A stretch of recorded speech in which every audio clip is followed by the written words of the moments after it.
Good morning, everybody. How is it going? And welcome to this game between Team.Spirit and Hive for the D2CL Season 7 or 10. I'm not sure which one it is, but either way, we're gonna take a look at this game today. It's got a Necrophos in it. I love Necrophos, and that's why I wanted to watch it. Now, we're going to be treating this game as if it was live. Now, this is still a replay, but a lot of people wanted me to cast a live game.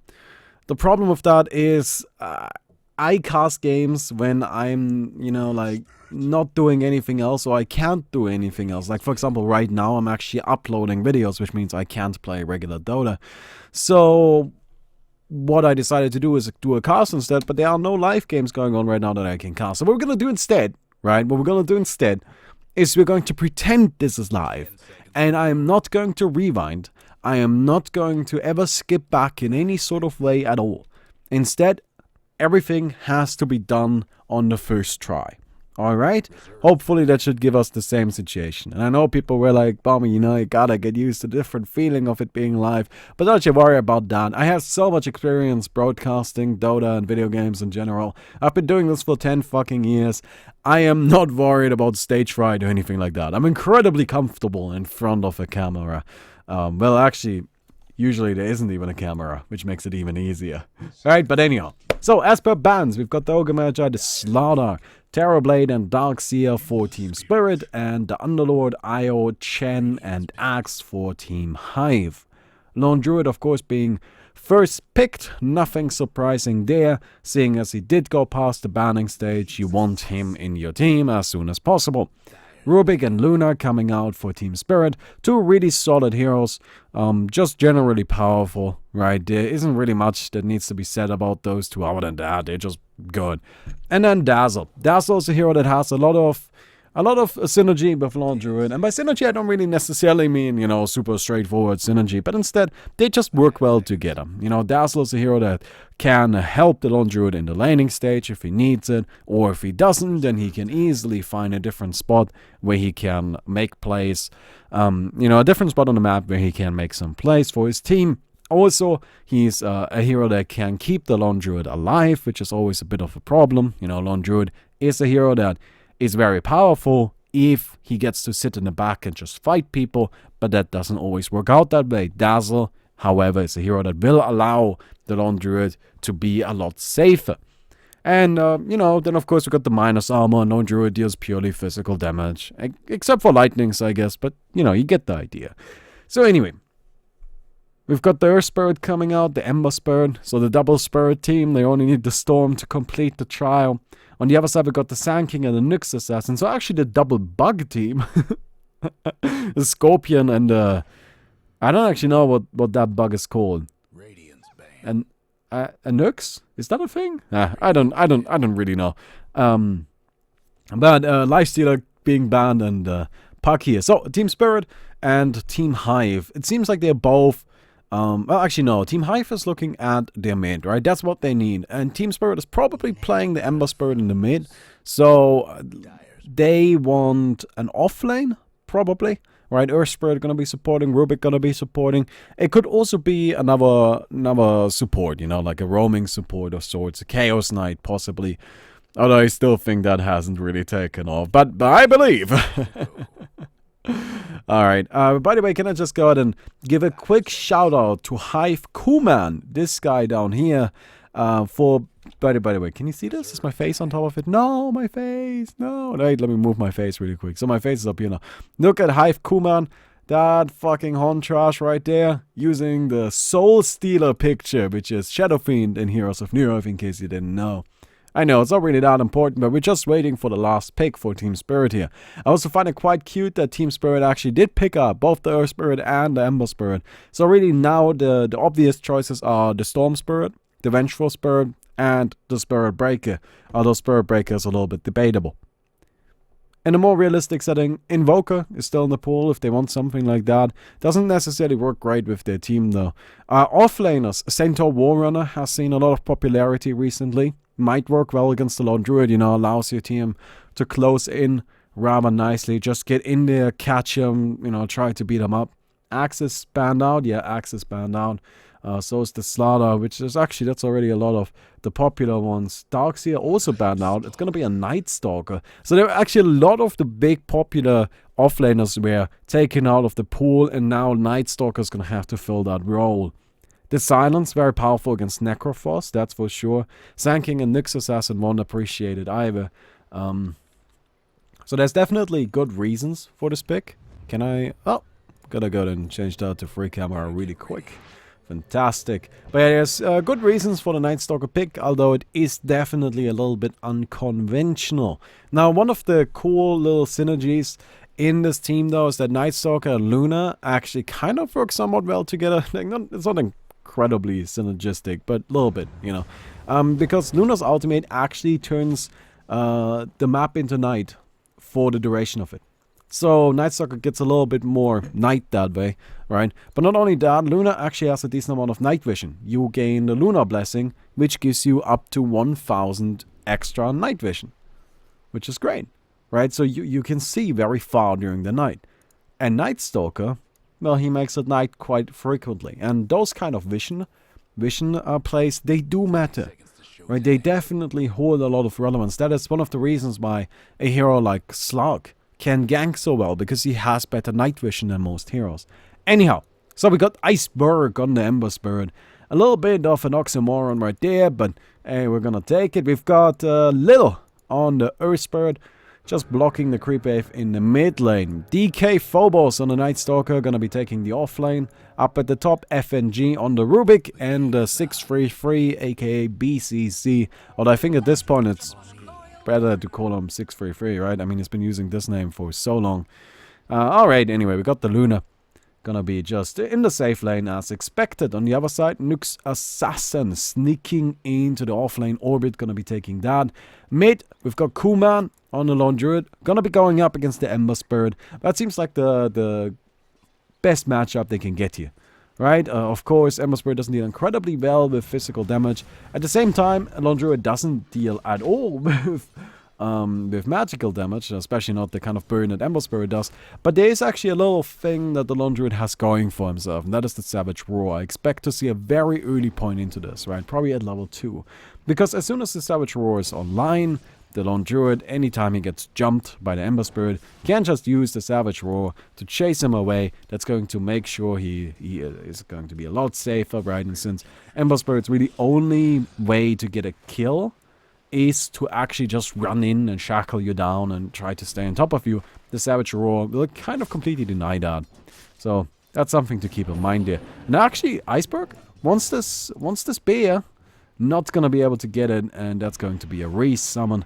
I gotta be a little bit frustrating, but Kuman is gonna go ahead and just pick up the rabbit early on. He says, alright, Ember Spirit won't really be able to kill me until level 3, level 4 anyway, so we should be fine. In the meantime, down here, we got DK Phobos caught out. Furion on the Sand King, getting quite a bit of damage in. It's got a burst strike in 3 seconds, but it doesn't seem like they want to risk it. With the shrine around, DK Phobos will just heal up to full again. Not even much of a problem for him, so not much of a reason to continue that chase. But anyway, we haven't talked about the bottom lane yet. We got Smiley on the Dazzle, gonna be supporting Daxak on the Necrophos. Necrophos, of course, a hero I personally love. I find him just super, super, super cool. Very powerful. Excited to see how he does here. Right? And that's really all I gotta say about that. Now, Necrophos is a hero that can be incredibly scary, and is also a hero that can single-handedly win games. This is absolutely a possibility. One of the big advantages Necrophos also has is that he actually can snowball a game very heavily. So once a Necrophos starts going, you know, he uses the Reaper Scythe a lot, which the Reaper Scythe now makes it so the respawn time is longer. You know, people won't be able to come back into the fight as easily. It's a very reliable way of getting some quick and easy kills. And then, of course, you continue forcing fights. And then if you continue forcing fights, your opponents are kind of in a spot where they have to think about, well, do we want to fight 4 versus 5, or are we gonna wait? But if they wait, then that doesn't really work out. It's just a hero that can really put enemies into tricky situations. Okay, the double heal, not going to be enough. Dazzle goes down, picked off by DK Phobos. Night Stalker gets the first blood, and that's of course very valuable. You can see he's just rushing the... he is just rushing his urn here. Actually, we got another jump at the bottom. Darksack still gonna be initiated on, but we have the Ghost Shroud, keeping him alive. Now, Night Stalker slowed down a little bit. It's just, at this stage, a Necrophos does not have the damage needed to really secure kills like that. In the meantime, up at the mid, we had a little bit of an encounter as well. Iceberg going down to Kuman. And support, I suppose, right? But yeah. Oh, nice! They get the root! Iceberg, no! Oh, man. The poor Ember Spirit. Oh, you would think that he would just be able to burn through that. Now, being all fiery and such, but I suppose not. An Iceberg melts. He can't handle the heat. And down he goes. In the meantime, we got the Luna just farming at the top. You know, she is in a pretty peaceful situation. She must be fairly happy about it. BCC is just hitting creeps. One thing I love that he's doing is he's holding the skill point, right? So he put Akasha point into the Lunar Blessing, which is just, you know what, you want that ability early. It's just too much damage to skip. But then you want to max out the Moonglaive as fast as possible, since it is your main farming tool. But how do I do that if I also don't want to push the lane? Well, that's where you just hold the skill point, which is what the Luna's doing, right? He held the skill point for as long as he felt was appropriate to then, you know, get it when he needs it, so he doesn't push the lane too early. It makes sense, right? It is kind of like one of those cute little plays. Yes, it won't make or break a game, but it's one of those things you can use to gain a slight advantage. And he did, right? I also like to do it a lot myself, and it's a bit of an odd play, so always get excited when people do it. Alright, we're gonna see, probably, well, this right here is gonna be, it seems just like a Basilisk and then Treads. Oh, they're waiting. Yeah, you saw that? They were waiting for the Carapace, but so was Nyx. He's careful. He didn't activate it until he knew he was going to get hit by something. Now at this stage, the Lone Druid is very much more powerful than the Ember Spirit. The Bear is just strong, right? It just hurts, has a lot of survivability, just kind of a bit of a problem. But not even just that, you know, the root. If you ever get rooted, you're just dead. Maybe not entirely dead, but getting close. That's kind of an issue. And if you ever try to jump the Bear, he's just gonna savage roar you away. Right? So, it's just a bit of a problem like that. Difficult lane here. Difficult lane. We got DK Phobos running around though. He picked up an urn. So, if he gets any backup, I wonder if they can see him. Yep, they see Kuman. They know the Lone Druid is here. And the backup's coming in. Lil, he jumps in. They've got the fear. But Kuman is tanky. He can take it. He even has a Fairy Fire left. Meantime, Ember Spirit finds Smiley, but just gonna be roared out. And actually, no, he wants this one. Stunned up though, taking a lot of damage. Oh god, the Dazzle here. Now the Bear is very low. They might want to take that one. Yup, DK Phobos secures that kill. In the meantime, Lil needs to run away. He's going to drop to the neutrals actually. And down at the bottom, Sand kind of overextends a little bit. Taking a lot of damage, but Darksack is here now, and he does have that ultimate. Burrow Strike, oh, it misses. Well, it's not really the Burrow Strike anyway. What is it called? The Impale misses, and then the real Burrow Strike connects. And so, in the end, Ember Spirit does end up falling. Necrophos picking up that kill. He also got a Hand of Midas now. He's got a Hand of Midas now, and that's gonna be something that will definitely help him accelerate. Right, especially now that Necrophos doesn't get the respawn time maximum at level 1 anymore, right? You really want that level 18. You want the Reaper's Scythe to be maxed out, because that's when it's at its most powerful. And as I've mentioned so many times before, Necrophos is 100% a carry. This hero is a core. This hero goes in and he fights harder than you can, like, than many of the, like, classical, typical right-click cores.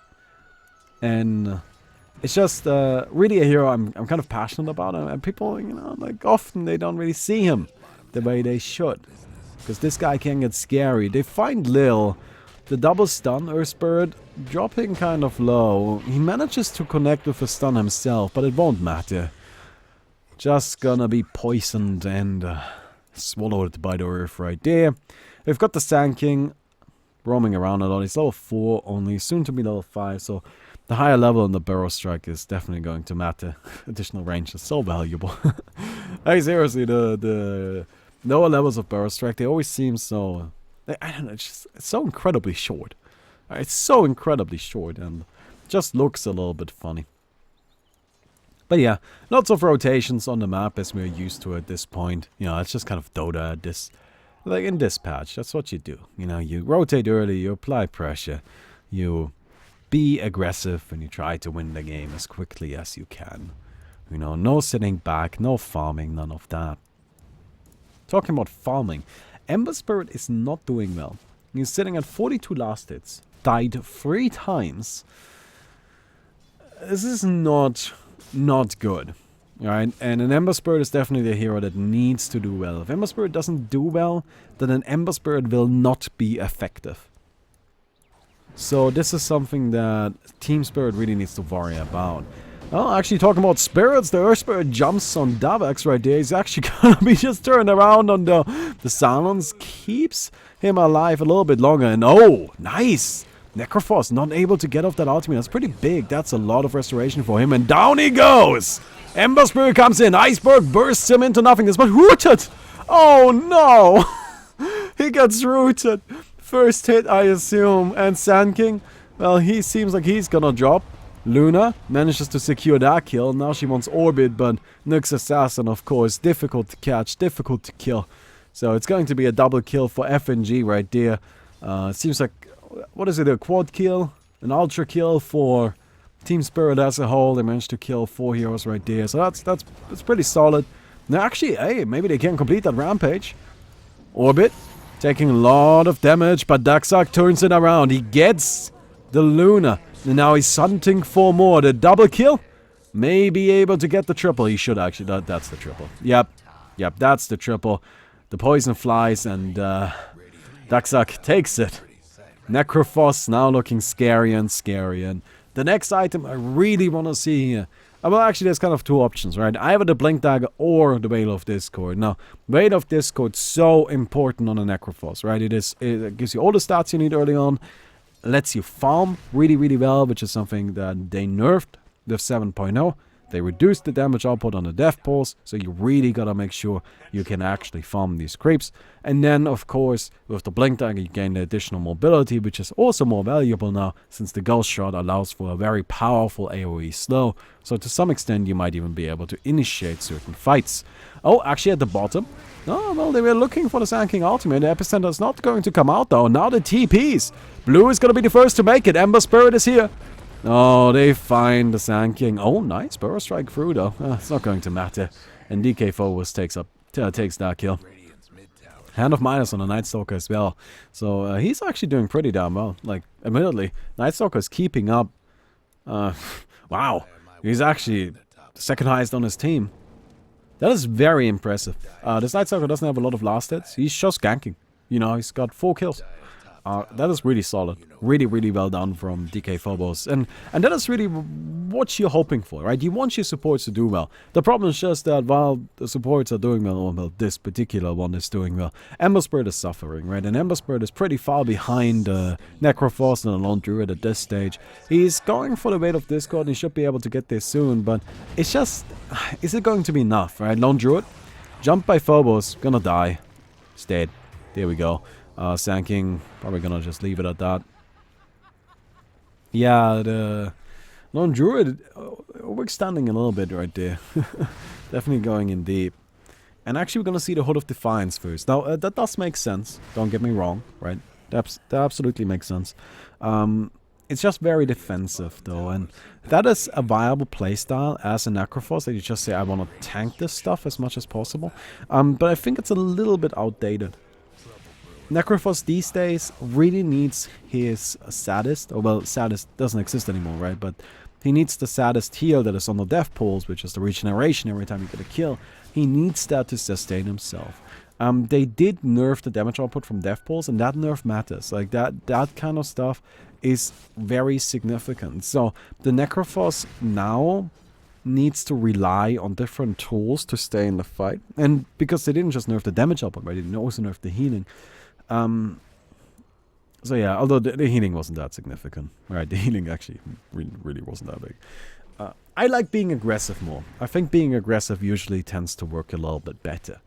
Right, you can really take an initiative in a lot of these fights, get a quick kill, regenerate up to full again, you know. Get yourself that Reaper's Scythe to... I don't know. Don't get me wrong, the Hood of Defiance makes sense, and I actually support that option. What I don't like is the straight Blade Mayor. Not a fan of that. I wish he went for Blink Dagger, Veil of Discord, maybe even an Aghanim, right? Or finish up the pipe. But the Blade Mail, I don't really like that much. Alright, we got a jump here. Rubik gonna be the first one to get caught, and down he goes. Necrophos gonna be healing in this fight. He's still looking strong, but nice damage output from the Earth Spirit. He's really putting the hurt on Team Hive right now. In the meantime, Luna goes down. The Burst Strike secures that kill. Sand King sacrifices himself for it, though. Lil hiding in the trees. He's just gonna try to sneak out the ball, and 20 seconds on the TP. Doesn't seem like Hive knows he's here though, so sneaky Lil gonna be able to just wait a little while and then get back home. Meantime, DK Phobos running through the mid. He's fast, he's Night Stalker, he's got plenty of HP, he's gonna be alright. So in the end, that fight probably worked out for the Radiant. You know, losing the Luna is kind of big on Team.Spirit. There's your most farmed hero. You don't want her to die. You don't want her to die at all. Luna actually going for a Mask of Madness. This I cannot agree with. Odd choice. Odd choice. So it's a farming tool, I guess, right? For fights, in fights, you can use the Eclipse. That's very, very weird. Okay, well, what I don't understand is in what way is the Mask of Madness better than Hammer of the Dominator? Right, like that is the power that I don't understand, because Hammer of the Dominator gives you insane farming. It gives you all of the regeneration you need, right? Like, so you'll have plenty of sustainability while farming. You can stack Ancients. You can carry a creep around with you. You get better stats than a Mask of Madness. You can still cast your abilities, which is pretty important as a Luna. You know, you want to throw out that stun as often as possible. And actually, they don't manage to get Orbit right there. Very unlucky. Like, that was pure luck. The Nyx Assassin should have died, but the Eclipse jumped mostly on those neutral creeps. And bit unfortunate like that. They're actually gonna try to dive the Nyx Assassin here. They got the stun, they got the silence, they got the follow-up stun, but Shallow Grave keeping Furion going, and it seems he will be able to escape. So Smiley makes sure his ally gets out of there. And I'm sure he's gonna be smiling about that one. Alright, Necrophos finishing up that Blade Mail. And we got a big smoke. 5 heroes coming in from Team.Spirit. Oh, they find the bear. But it's just the bear. This is not necessarily the best target. Necrophos standing in the middle. That's where the Blade Mail is gonna be big. Oh yeah, that is a big Blade Mail. Hadabak already gets 1 kill. He's gonna get the second. You can see they are letting Necrophos get it to heal him up. Gain the regeneration, and there they go with the big ultimate. The Scythe comes down, cuts the Ember Spirit in half. That's a 65-second respawn timer on Iceberg. So triple kill for the Necrophos. I'm really investing a lot into him. The Blink Dagger coming out next, and I'm very, very glad to finally see that item. So this right there was the optimal dream scenario, right? Absolutely. If you get scenarios like that, then the Blade Mail is fantastic. That is incredible in those moments. But those moments shouldn't happen, right? That was a huge misplay from Team.Spirit. That they committed so much to the bear, and then not only to the bear, but then to the Necrophos, right? Those are the 2 things you don't want to jump. The bear, because it's too tanky and worthless, and the Necrophos, because that hero will just soak up all of your damage, and then turn it all the way around, right? You want to grind out the Necrophos later on in the fight after you have taken care of the rest of the team. Oh well. A little bit unfortunate like that. Now we've got the Yasha on the Luna BKB coming out next. I guess the Mask of Madness is because, you know, the Radiant doesn't really have that much right-click damage yet. So the -5 armor won't matter. But why no Dragon Lance? I don't get this build. I'm sorry, I can't really agree with it. Luna has such a nice, sick item build. Right? You got Dragon Lance, you got Helm of the Dominator. Those two items are made for the hero. You know, incredible. Incredible tools. So powerful. In every regard, anything Luna could want is contained in those two items. And then you go for your Manta Stars and such from there. But that's not what BCZ is doing here. And honestly, it's a little questionable to say that it's working out, because it's not really. Your team is behind and they are not doing that well, right? But alright, we'll see how this ends up working out. And we'll definitely see. It is nice as a farming tool, there's no question about that. Mask of Madness has always been a fantastic farming option. Necrophos, you know, he's just kind of sitting here now. He's got his Blink Dagger, which is good to see. Also working on that pipe, almost got that. Lone Druid, level 14, so has almost managed to get to the important level 15. That's always what you want. Level 15, that is so valuable as a Lone Druid, since you do gain those 55 damage, which is really what your build somewhat relies on. Right, without the 55 damage, a Lone Druid simply isn't that scary. But the 55... yeah, that's a lot. That is very powerful. Other than that, we got the Dazzler just sitting on boots here. Of course, Sanking now picking up the Blink Dagger, which is good to see. Nyx Assassin also grabbing a Hand of Midas. So actually, Midas Gaming coming back a little bit in this match. Yeah, Orbit's going to be running around with that. Sure. I mean, it's not a bad item. Right, just a little bit slow.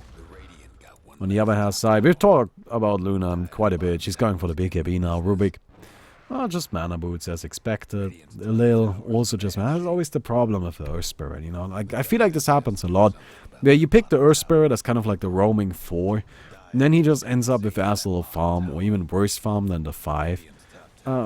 Oftentimes it seems like you just have 2 position 5 heroes, which isn't really that great. Luckily, Team.Spirit also has 2 position 2 heroes, because DK Phobos is doing so well. Night Stalker still ahead, and well ahead of the Ember Spirit here, who by the way picked up a Veil of Discord and a Blink Dagger. We've got the Aghanims ready on Night Stalker. And yeah, that about sums it up for now. Hive doesn't want to commit to this fight yet. They're just gonna retreat out and, you know, take it easy, because it is a risky fight to take at the moment. You know, we got a lot of damage on that tower. We can't just do the same thing again once we see an opportunity. Take down the tower, then we'll kill their shrines and slowly end this game. You know, we aren't really in a hurry right now. Team.Spirit looking for a gank though. They smoked up and they've got that big vision from the Night Stalker. Night Stalker will allow them to safely catch anyone they want, and it's going to be the Dazzle. So Smiley picked off, taken down, probably for the good of his team though, because the next one in line was Darksack. The Necrophos would very likely have died right there. It was a difficult situation to escape from. And if the Dazzler hadn't died right there, scouted out the smoke, figured out where Team.Spirit is, then that probably would have changed a lot. Now Furion gonna be the next in line? Yeah. No, there's not much the Necrophos can do here. He's just tanking stuff. BKB is used from the Luna, and Necro still alive, but not going to be enough. Orbit now coming in. The silences, they're just too much. Yeah, this isn't actually working out that well for Hive. Nyx Assassin dropping low. But in the meantime, the Earth Spirit did end up dying. Ember dies in pretty deep. I don't know if that's a good idea. And actually, he just barely manages to escape. Now Kuman running into the background here. He finally has level 15, and he also picked up that Mjolnir. So At the very least, he manages to secure 1 kill. And while that's not the greatest thing in the world, we'll fucking take it. Right? Like, that's the thing. At this stage, it's just like, okay, that's alright. We are going to take 1 kill. We're happy with 1 kill. That is definitely not the greatest situation to be in, but at the very least, it didn't end up a total disaster. Right? And that is actually the kind of place that Team.Spirit really needs to make to come back into this game. And I know I may make this sound very dire. The problem is not so much the current state, it's more where the game is headed. Right, that is the issue. Also, one thing I've always wondered about is if you get the 175 attack range, if it applies to the bear form as well, but turns out it doesn't, so I guess now I know. I actually didn't know that. I've never tried that. I was always interested though, but not interested enough to actually figure it out. In the mid lane, we actually got a kill on the Luna, and she's dead for a while. Next assassin goes up into the air. Oh no, FNG. Oh god, and yeah, that's the lone druid, my friends. Down goes everything. Ember Spirit next in line. He manages to escape out just barely, but that was not a good fight for Team.Spirit right here. Yeah, Ember Spirit now has TP boots, but that doesn't really mean he can fight. And I don't like that about these Ember Spirits, you know. This is always the thing. Ember Spirit players are always so incredibly greedy. Nice stun. Nice stun. I can't believe that actually hit the lone druid. Good stun. That was the best play in the entire game right there. I'm not even joking. That was actually a great stun. What a fucking stun, man. That Earth Spirit, MVP, just because of that one. But yeah, TP boots are nice on Ember Spirit, don't get me wrong. They're fantastic. They're incredibly, incredible, like super strong. Will they help you fight? No. Is that what you need? No. You gotta be able to fight. Right? Like, you got to be able to fight. Because right now he's got TP boots, so in those fights he's going to be running around a little bit quicker, which does not matter because he's Ember Spirit, right? But imagine instead of TP boots he went for a Maelstrom, maybe. You know, Maelstrom would actually give him some damage output. And yes, he would be farming slower, but at the same time, how many last hits do you really have, right? You're sitting at 115 or 25 minutes, you aren't farming well. Sometimes you have to accept your fate and adjust your playstyle, and that's something Ember Spirit players have never been willing to do, and it's just to a huge detriment to that hero's success, I feel like.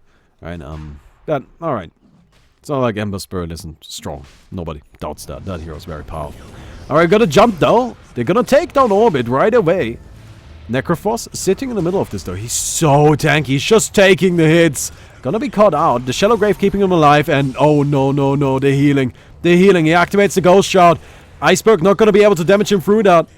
And nope. He can't do it. He just can't do it. Darkseid is still alive. And now Kuman is coming in. He's trying to chase down this Ember Spirit. He gets 2 attacks flying. Lightning not going to proc on those, but Necrophos is here, and you can't escape from the Necrophos. The killing spree on Darkseid, and he's just looking too powerful. That's this. I love this. Did you see that? He got a kill. Right, he started the fight going in, gets the Reaper's Scythe, takes down the Luna. She's immediately out of the fight. And from then on, he has so much healing, so much sustain. The Team.Spirit just cannot break through the hero. And Necrophos can now simply go ahead, continue healing up, continue fighting, gonna burn through your entire team, take Roshan, end the game, and GG. And it's like, God, it's so difficult, you know. You really gotta respect him. You really have to respect this hero. Alright, I'm just excited. I don't know if I should be getting this excited over a hero pick, but I like Necrophos. Alright, Lone Druid, almost level 20, of course, then he gets the next insane talent. This hero's fucking broken, like, I don't know what they were thinking. BKB already on him. I like seeing that early here. I'm actually quite happy about that choice. You know, I feel like different Lone Druids would have gone for a Skadi, but that wouldn't be too helpful here. I like that he's saying, no, we need to be able to tank all of this magic that they're throwing at us, which there's a lot of it. You know, they do have the Luna ultimate, they got the Ember Spirit with purely magic damage, you know, Rubik, the Night Star, actually everybody, right? Like, they barely got any physical damage. I mean, they got the Luna, and that's it. So, having the BKB, making sure he can take these hits and stay in the fights for as long as possible is going to be very valuable, and I like seeing that here. Tower's gonna be sieged down. And, oh, nice barrel strike on 2. Iceberg jumped in and he's cut down at the beginning. Oh no, the buyback used immediately. He knows he needs to come back into this one. They root down the bear, but it's just the bear. And Orbit jumps in. He gets the second stun. The follow-up and Iceberg goes down again. The double, the dieback.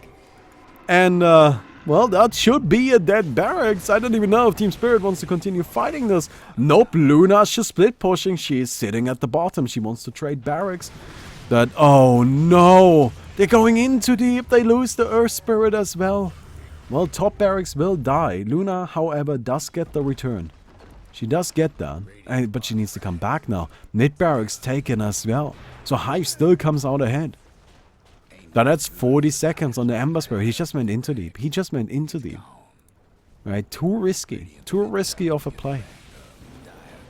And seems that now that the Luna's here, they're gonna go for it. The BKB is active. Mask of Madness is activated too. But Kuman just standing his ground. He has the fear. He has the shallow grave. And they're gonna just cut down the Night Stalker. Send him into oblivion. Put him straight into hell. Coolman finally ends up dying, but does it really matter at this stage? Probably not. We're likely gonna see the call in a second. But for now, Hive is just going to secure the barracks, make sure they actually get mega creeps. And, yeah. Feel like now Team.Spirit is not just fighting uphill. This is just too hard. This is just too much. You know, you're so far behind in terms of gold and experience. Your heroes aren't farmed enough to keep up with the mega creeps. The GG is called, and Hive takes it in a pretty dominating fashion. Although, admittedly, this game was pretty even. This game was actually really, really even. You can see it right here, like team experience and net worth. Right up to this point, it was really even. It was like 4 minutes ago, right? And then it just escalated, and then and that's Necro. That is Necro. That's exactly what I said at the beginning of the game. That hero can snowball an entire match just by getting these quick pick-offs with the Reaper's Scythe. Alright, I hope you guys enjoyed the video. If you did, please don't forget to leave a rating on the video, and I hope to see you guys tomorrow. Goodbye.